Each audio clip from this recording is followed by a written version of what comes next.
Good evening and welcome to the Saturday edition of Market Mantra, in which we give you a complete update on the economic news of the day. Today we'll also be taking calls from you, our listeners, and any queries that you may have on business, economic and stock market matters. But do remember that we don't address stock or company-specific queries.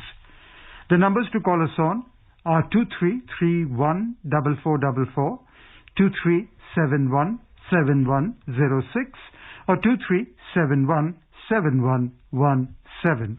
And those of you who would be calling us from outside Delhi, please prefix 011. My name is Rajesh Lake, and with me is my co-anchor in Hindi, Sonu Sood. धन्यवाद राजेश। नमस्कार श्रोताओं, market मंत्र में आपका स्वागत है। रोज की तरह आज भी हम ताजा आर्थिक समाचार आप तक लाएंगे। श्रोताओं, आज शनिवार है। हर शनिवार की तरह आज भी हम आपके प्रश्न सीधे प्रोग्राम में शामिल करेंगे। आप हमसे आर्थिक, व्यापारिक और शेयर बाजार से जुड़े किसी भी मुद्दे पर जानकारी प्राप्त कर सकते हैं, परंतु याद रखिएगा कि हम किसी विशेष कंपनी या स्टॉक के बारे में आपको इस कार्यक्रम में जानकारी नहीं दे पाएंगे। हमसे बात करने के लिए आप इन नंबरों पर हमें फोन कर सकते हैं: 23314444, 23717106 और तीसरा नंबर है 23717117। दिल्ली से बाहर के श्रोता इन नंबरों से पहले एसटीडी कोड 011 भी डायल करें। प्रश्नों के जवाब देने और चर्चा के लिए हमारे साथ कार्यक्रम में आमंत्रित है बाजार विश्लेषक और आर्थिक विशेषज्ञ शरद कोहली। शरद जी नमस्कार, कार्यक्रम में आपका स्वागत है। वेलकम शरद। नमस्कार, thank you so much and thank you to all the listeners. और सबसे पहले हेडलाइंस के साथ है राजेश लेख।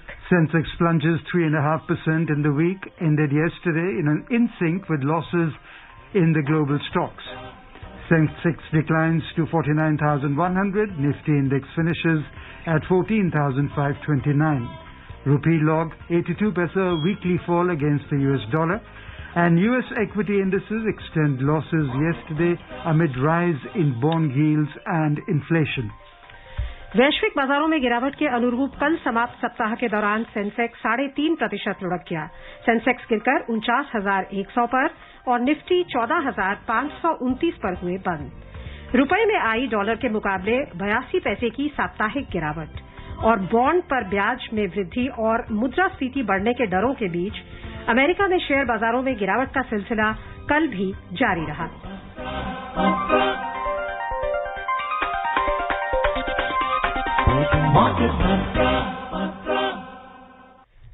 वैश्विक बाजारों में गिरावट के अनुरूप कल समाप्त सप्ताह के दौरान सेंसेक्स 3.5% लुढ़क गया।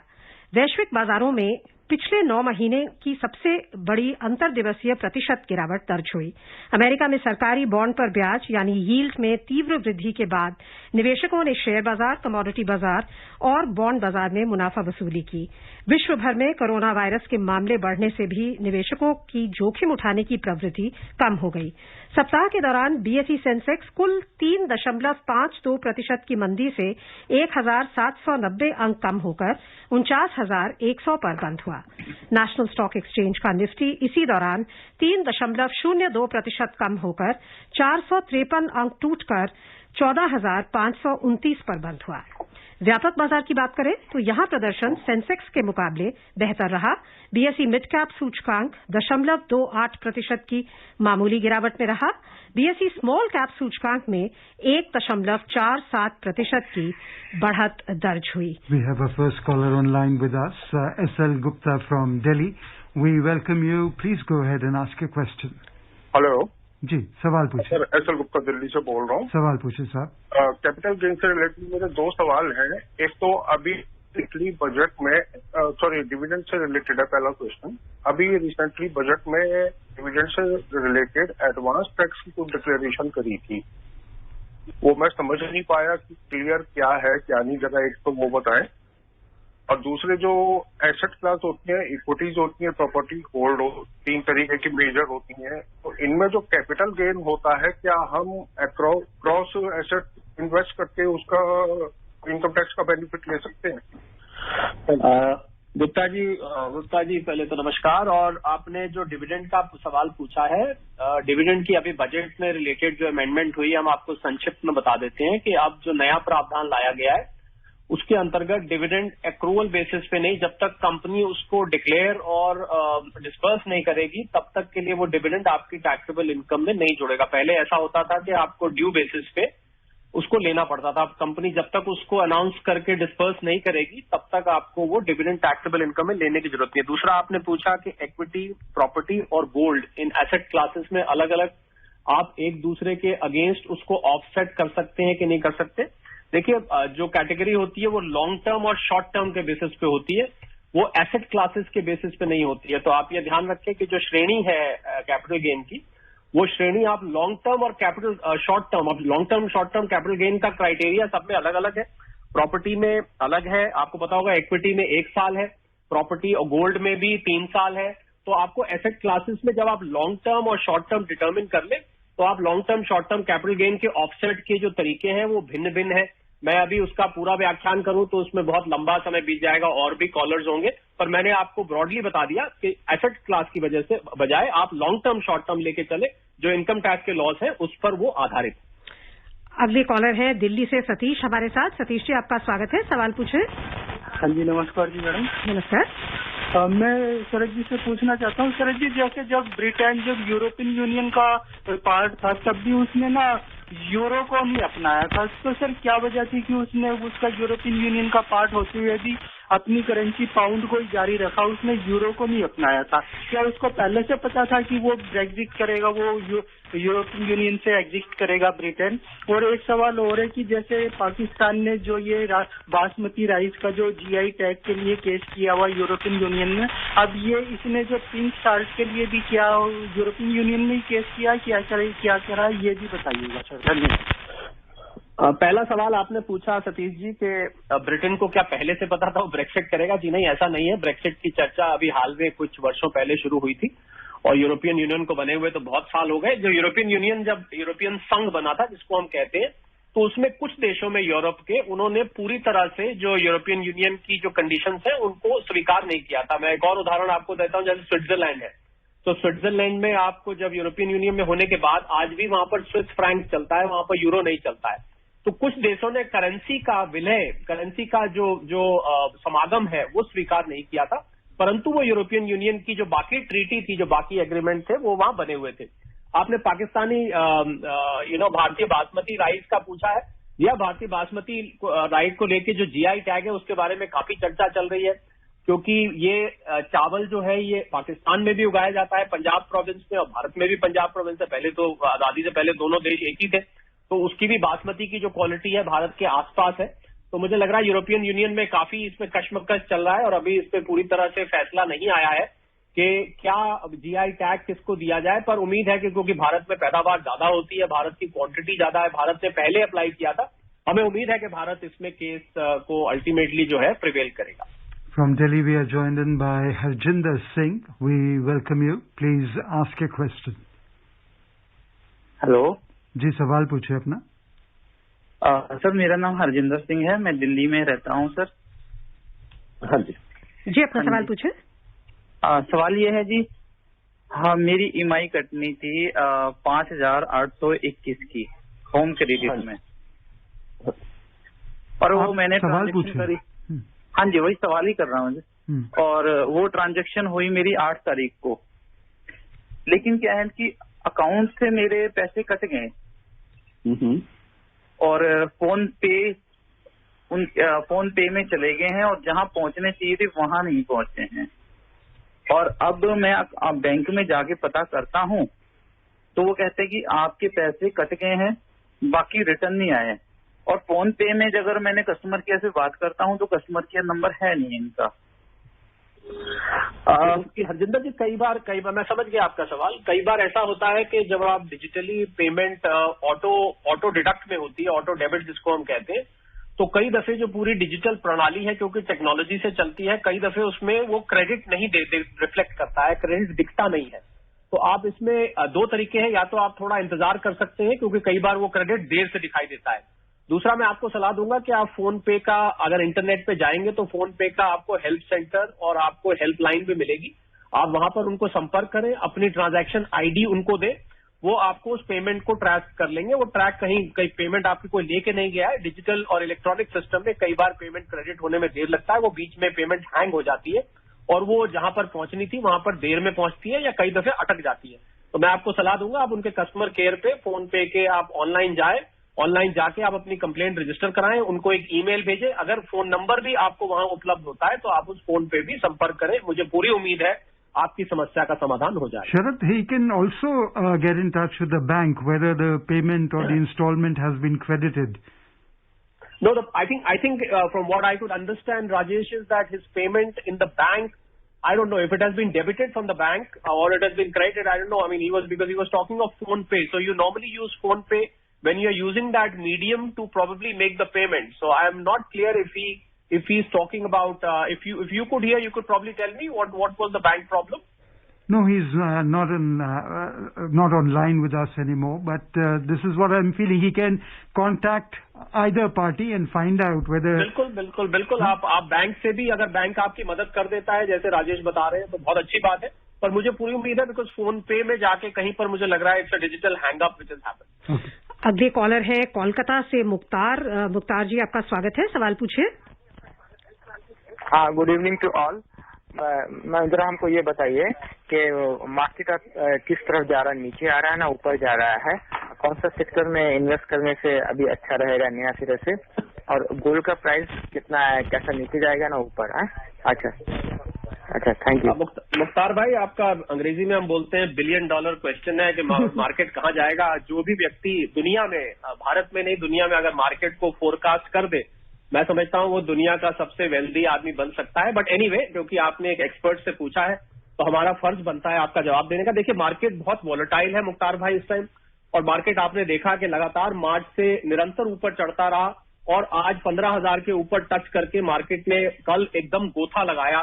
सेंसेक्स से करीब 2,000 पॉइंट का एकदम गोथा लगाया। तो और बीच बीच में मार्केट आपने देखा होगा ऊपर चढ़ता है, फिर करेक्शन होता है। तो जितने भी एसेट क्लासेस है वहां पर बहुत वॉलेटिलिटी देखी जा रही है। कुछ अमेरिका में उथल पुथल हो रही है बॉन्ड यील्ड को लेके, वहां पर नए राष्ट्रपति बने हैं, नई सरकार आई है, नीतियां अभी सेटल डाउन नहीं हुई है, स्टेबलाइज नहीं हुई है, उसके कारण मार्केट में बहुत ज्यादा वॉलेटिलिटी बनी हुई है। तो आपने सेक्टर्स पूछे, मैं आपको सलाह दूंगा कि आप मिड कैप और स्मॉल कैप में अगर आपको अच्छे वैल्यू वाले, जो अच्छी बुक वैल्यू जिनकी अट्रैक्टिव है, जिनका पीई मल्टीपल अभी कम है, उन शेयर्स को आप ढूंढें। पर आप स्वयं नहीं ढूंढ पाएंगे, आपके नजदीक जो भी कोई जानकार हो जिसको आप एक्सेसिबल हो, आप उनसे पूछिए, उनसे पूछ के आप सलाह करके इन्वेस्ट करिए। गोल्ड का आपने पूछा, गोल्ड भी हमने देखा कि जब बॉन्ड यील्ड्स बढ़ती हैं तो उसका असर शेयर मार्केट पर भी होता है, गोल्ड पर भी होता है, क्योंकि गोल्ड को एक निवेश का माध्यम माना जाता है, निवेश का एक लक्ष्य माना जाता है, तो लोग थोड़ा उसमें से रुझान उसका कम हो जाता है।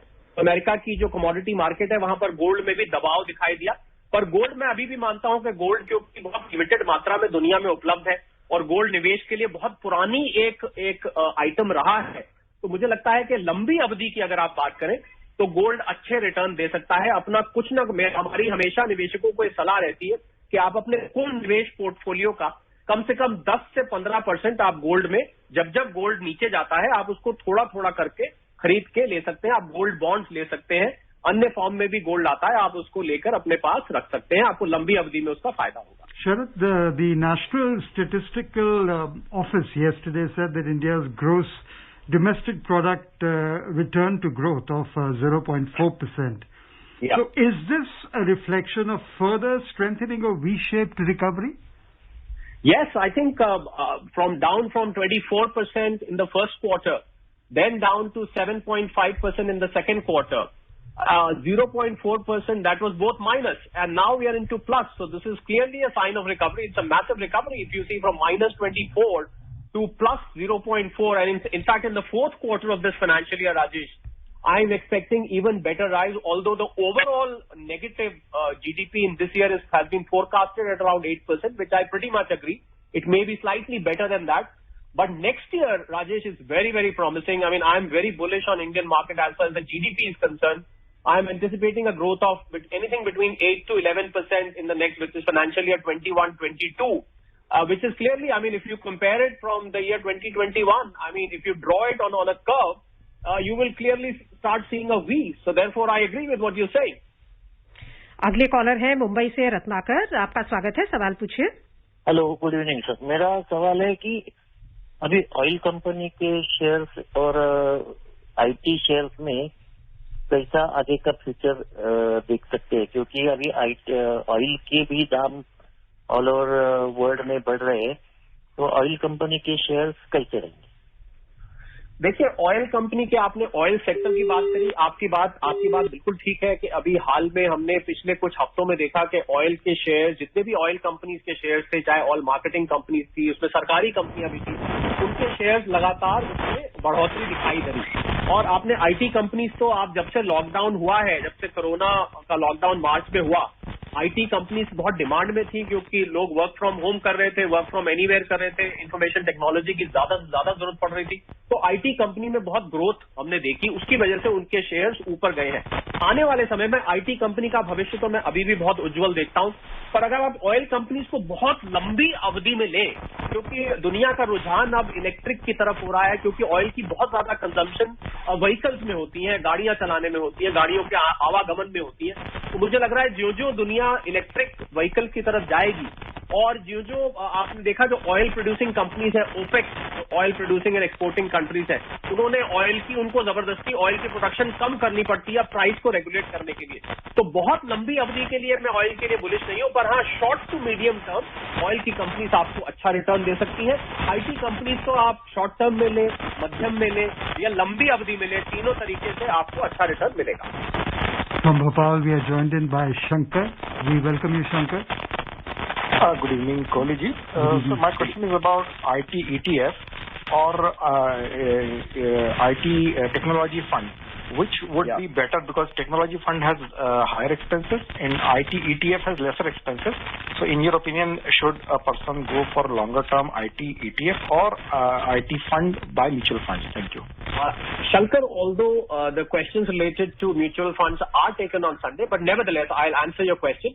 I would put my bets on IT ETF fund, because these exchange traded funds, if you see the performance of all the sectors across the stock market, ETFs have done much better than the other peers. So therefore, as a matter of advice, I would suggest you to go for IT ETF, which is in long term going to be very promising. Caller Noida से राजेंद्र है हमारे साथ। राजेंद्र जी, आपका स्वागत है, सवाल पूछिए। Yes, ma'am. Ma'am, my question is that since a lot of PSUs are going to be divested by the government now, जी, Yeah. so what will be the future of the stocks of these PSU companies? Rajendra, that's a very pertinent question. In fact, you heard the Prime Minister saying a couple of days before, and I was overjoyed when I heard that, because I've been making this statement on various platforms that government has no business to be in business. And when the Prime Minister said, I heaved a sigh of relief, because I found that my statement was ratified. See, when the PSU disinvestment is on the cards, I think as the government has already expressed its intentions that it doesn't want to remain in business wherever there is a profit motive. The government wants to govern, the government wants to serve people rather than make profits. As far as the staff is concerned, so if you've seen the previous disinvestments, the staff has been taken care of. Either they are given a VRS option, which is a voluntary retirement scheme they launch, under which the staff can probably pick up that option and retire. If the future investors or future management wants to continue the staff, the government also lays out that condition that certain quantum of staff will be continued, and so on and so forth. So each disinvestment, Rajendra, to answer your question very precisely, each disinvestment would be unique, each privatization move would be unique. And I think government will be very careful about the staff who have been working in those companies for a very, very long time. I don't think there is any reason for concern for any of the staff members. Their interests would be taken care of without a doubt. Our next caller is from Kolkata, Ramesh. We welcome you, Ramesh. Sir नमस्कार। नमस्कार, सवाल पूछे। LIC पैसा रखना तो risk वाली बात है या नहीं सर? धन्यवाद। राजेश, मैं इनको सुन नहीं पाया, क्या बोला इन्होंने? जी, स्पष्ट नहीं था कि क्या इन्होंने कहा। एक चीज आपसे जानना चाहेंगे, अभी जो इतने वॉलेटाइल टाइम्स हैं बाजार में शरद जी, कि पिछले सप्ताह को ही अगर हम देखें तो मंडे और फ्राइडे को इतनी बड़ी गिरावट और फिर बीच में हमने तेजी भी देखी। सो ऐसे में ब्रॉडली आपकी क्या एडवाइस होगी रिटेल इन्वेस्टर्स के लिए? मेरी रिटेल इन्वेस्टर को सोनू ये एडवाइस होगी कि रिटेल इन्वेस्टर्स को बहुत कॉशियस रहना चाहिए। ऐसे माहौल में वो बहुत लंबी अवधि का कमिटमेंट उनको नहीं करना चाहिए। उनको मार्केट को बहुत क्लोजली वॉच करना चाहिए, अच्छे लेवल्स का वेट करना चाहिए, जहां पर जब मार्केट आए तो वहां पर उनको एंट्री लेना चाहिए। आज हम आपके मार्केट मंत्रा के जितने भी श्रोता हैं उनको मैं 3 चीजें ऐसी बताता हूं जिससे, क्योंकि बार बार हमारे पास सवाल आते हैं कि मार्केट आगे कैसा रहेगा और मार्केट की भविष्यवाणी एक तरह से वो एक्सपेक्ट करते हैं और उनका कहना सच भी है। 3 चीजें अगर आप नजर रखेंगे, एक होता है पुट कॉल रेशियो, पीसीआर उसको बोलते हैं। वो जब बढ़ता है तो मार्केट के नीचे आने का संकेत देता है। एक होता है India volatility index, VIX, India VIX कहते हैं उसको, हम स्लैंग में फियर इंडेक्स भी कहते हैं। अगर वो बढ़ता है वो भी बताता है कि मार्केट आपकी बेयरिश फेज में जा रही है। तीसरा होता है आपका डॉलर इंडेक्स। अगर डॉलर इंडेक्स बढ़ता है ये भी ये संकेत करता है कि मार्केट बेयरिश फेज में एंटर कर रही है। ये 2-3 तकनीकी तरीके हैं, पर आगे जो नए निवेशक हैं, जो रिटेल इन्वेस्टर्स हैं, उनको मैं यही सलाह दूंगा कि वो सतर्क रहे, कॉशियस रहे, जल्दबाजी ना करें स्टॉक मार्केट में फिलहाल इन्वेस्ट करने की, अच्छे लेवल्स का इंतजार करें और बहुत चूजी हो, अपने जो स्टॉक्स उठाएं बहुत ध्यान से और पूरी रिसर्च के बाद उठाएं। देखा है कि कहाँ सुनी में ले लेते हैं, किसी ने ये कह दिया तो हम ये खरीद लें, किसी ने वो कह दिया अरे तुम खरीद लो, और उसके बाद वो फंस जाते हैं या अपनी उंगलियां जला बैठते हैं, मतलब मेरा मतलब है घाटा कर बैठते हैं। तो उनको बहुत सोच समझकर और किसी जानकार से सलाह लिए बिना ऐसे इन्वेस्ट स्टॉक मार्केट में सीधा नहीं करना चाहिए। उससे अच्छा म्यूचुअल फंड का ऑप्शन होता है जहां पर आपके पास एक्सपर्ट मैनेजमेंट आपके फंड्स को मैनेज करती है। So, Sharad, the VIX index is going up, according to you, which you also explained to us in the afternoon in our program, Money Matters. So is the dollar index, which rose 0.88% from 0.88% to 90.93. So, what do you have to say now? Are we entering the bearish stage? Yes, although Rajesh, I mean, you are absolutely right. 90.93 was the last recorded last evening dollar index, and in fact, the India VIX was at 28.19 to be precise. Yes, they are both high. High dollar index and high VIX do indicate a bearish trend of the market. But when the trend changes, we must also keep in mind, Rajesh, that these indexes start coming down. So typically, when these indexes are high, the investors should try and keep away. That is the word of caution which I wanted to convey in the previous statement which I gave. When these indexes are low, I think that is the time for small retail investors to enter, which is why I said these three parameters, if they keep in mind, the PCR ratio, it is called the put call ratio, which is right now at 2.29. It's also very, very high. The dollar index and the India VIX. So investors should wait for these three to come down and then enter the market. Right now, yes, you are right. The market is on a slightly flat to bearish phase. Okay. Abhay is our next caller, and he's from Delhi. We welcome you, Abhay, and thank you for holding on for long. Hello, नमस्कार sir, मैं अभय दिल्ली से बात कर रहा हूँ sir. मेरा एक प्रश्न था सर। जी पूछिए, आपकी आवाज आ रही है? जी, आज मैं आपके इस रेडियो चैनल के माध्यम से यह सुन रहा था, माननीय प्रधानमंत्री नरेंद्र मोदी जी आज खिलौना मेला का वर्चुअल उन्होंने उद्घाटन किया। बड़ा अच्छा लगा सुन करके, और उन्होंने कहा कि 85% हमारे देश में जो खिलौने हैं वो बाहर देशों से मंगाए जाते हैं, सिर्फ 15% हम प्रोडक्शन करते हैं। तो डेफिनेटली ये बहुत उनका अहम प्रयास है इस क्षेत्र में। लेकिन मैं सर ये जानना चाहता हूँ कि जो साइकिलिंग मटेरियल का उन्होंने जो बात किया, अब विदेशों से जैसे चाइना से हमारे खिलौने आते हैं, वो प्लास्टिक के बने हुए और काफी टिकाऊ होते हैं, उन चीजों से हम कैसे फाइट करेंगे? क्या कोई इस तरह का हमारे केंद्र सरकार का कोई प्रावधान है कि हम उन चीजों को साइकिलिंग वाले मटेरियल में खिलौने हमारे यहाँ उपलब्ध हो, विदेशों से हमारे यहाँ आए? क्या कुछ इस तरह का? बिल्कुल अभय, आपने बहुत पते की बात करी है, और अगर आपने प्रधानमंत्री को क्योंकि प्रधानमंत्री जी को आपने कोट किया है, तो मैं उन्हीं को कोट करते हुए जिस आत्मनिर्भर भारत अभियान की उन्होंने घोषणा कोरोना काल में लॉकडाउन में करी थी, ये जो उन्होंने आज खिलौनों का जिक्र किया है और आपने जिक्र किया कि क्या हम रिसाइकलिंग करके खिलौने बना सकते हैं? जी हाँ, बिल्कुल बना सकते हैं। हुआ क्या था कि हम चीन जैसे देशों पर इतना ज्यादा निर्भर थे कि हमें मालूम ही नहीं पड़ा कि कब 85% खिलौने जो हमारे बच्चे जिनसे खेलते हैं वो सारे चाइना से बने यहाँ पर आने लगे। यही नहीं, हमारे जो त्योहारों पे देवी देवताओं की मूर्तियां होती है वो भी हमने देखा चाइना से आने लग गई।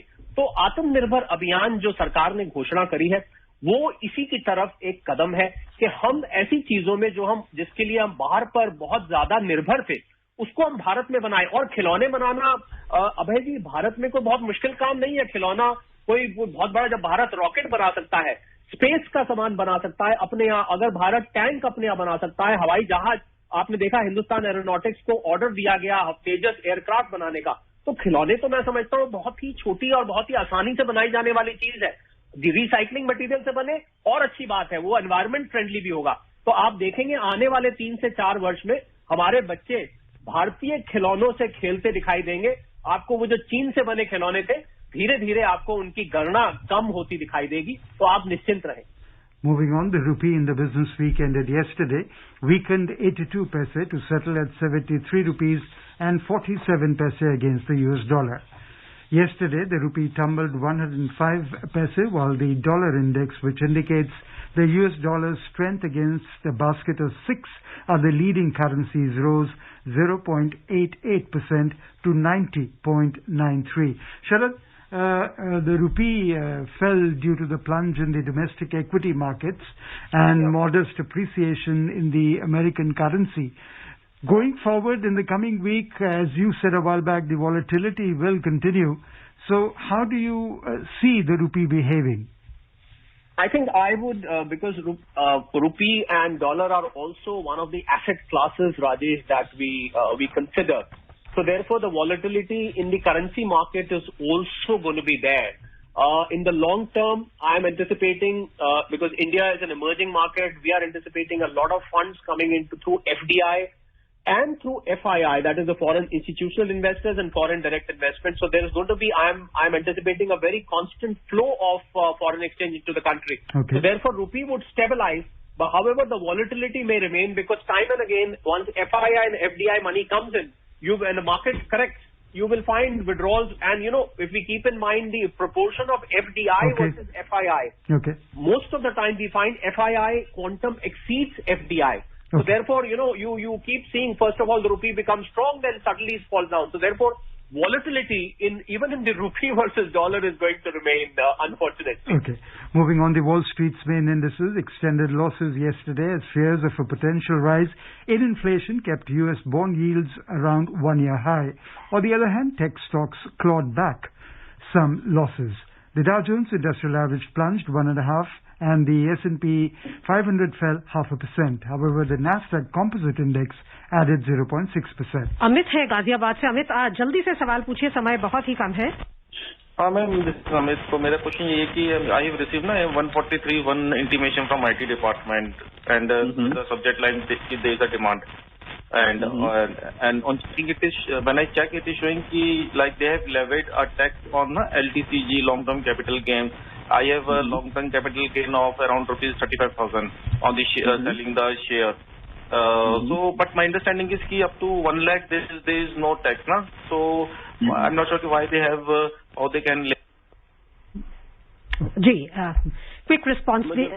मुझे लग रहा है अमित का फोन कट गया। मैं उनको जल्दी से संक्षिप्त में बता देता हूँ। Amit, what you need to do is because apparently some mistake has happened, so you log in to your account, there is an option, एक ई निवारण करके, there is an option of e Nivaran, go to ई निवारण and you address your problem there. I'm sure they will be able to resolve it now because the time is less. I can't explain you in finer detail, but broadly please go to e-Nivaran. Your problem would be resolved without a doubt. बहुत बहुत धन्यवाद शरद जी कार्यक्रम में शामिल होने के लिए और हमारे श्रोताओं के सवालों का जवाब देने के लिए। Thank you so much, Sharad. And before we close, the headlines once again. Sensex plunges 3.5% in the week ended yesterday in sync with losses in the global stocks. Sensex declines 49,100, Nifty index finishes 14,529. Rupee log 82 paisa weekly fall and US equity indices extend losses yesterday. That's all we have in this edition of Market Mantra. Till tomorrow, goodbye.